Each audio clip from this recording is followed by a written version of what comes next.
everybody, this is Dana and Rochelle with Master Cut Gems. Well, I'm back at the bench. Farm chores is done. Everything's buttoned up. It's time to do some cutting. Well, I've gone through old rough. Some of this rough, 25 plus years old. Back in 2001, I was able to buy a parcel of chrome tourmaline that came out of Tanzania.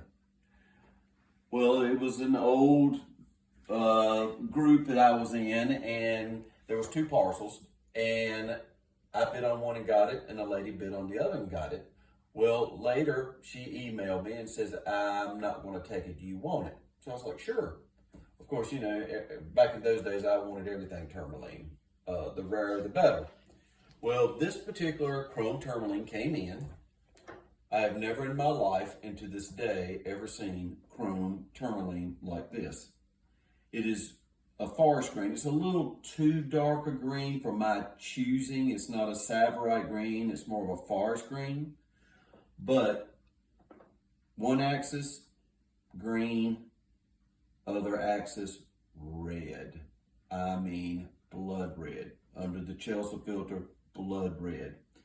Well, I cut a piece, and then I also sent a piece of the rough to GA thinking this is not the norm. Well, they just come back and said it was chrome tourmaline, which is like, you know, anybody with a Chelsea filter could have told you that stuff. But a friend of mine, we started talking about it. Well, I went back into the safe and pulled it out. And this is the piece that I've got on the dot now that I'm cutting. I won't be able to cut it into a brilliant cut. I'm having to put it into a step cut. I'm trying to see if I can get any of the red. The red. You can see a little pink probably. I can see it with my naked. Oh, there you go. It is, right okay. there. So this is probably the bigger piece in it. It's probably going to cut close to a 5-carat gem. Very few inclusions, but I'm trying to hide them as usual around the girdle and not in the pavilion and, you know, not in the, not in the coolet and not in the table. But this is going to be an interesting gem. We'll show a video of it afterwards and everything. I just pray that it don't go dark because it is a big stone. And I've cut it in the past, and it's just like you cannot cut it into a brilliant because it concentrates it and it just becomes too dark and saturated. So I'm doing another cut on it today, kind of a little experimental cut, just to see what I can get out of it. I'll play with the crown angles and stuff like that as well.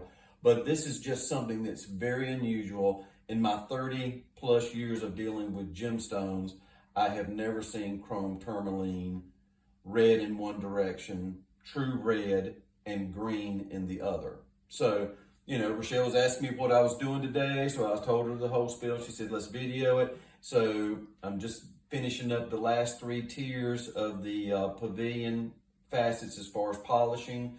Flip it around. Probably tomorrow I'll cut the crown and polish it, and then we'll see what it looks like. So say a prayer that it looks good, because you never know with this stuff. I will be putting new stones on the website very soon because I'm into rough now. So let's see what you got. You know, well, we've got true orange, cherry opal. That's a piece of chrysoberyl. That's an unusual orange colored tourmaline. Some Zambian Siberian colored amethyst. Some old stock Montana sapphires. Yeah, we've had a lot of people asking about Montanas because you said the price is going through going the out the roof. roof, and not even for the great stuff. I'm just mediocre. Here's some Namibian spessartite orange garnets.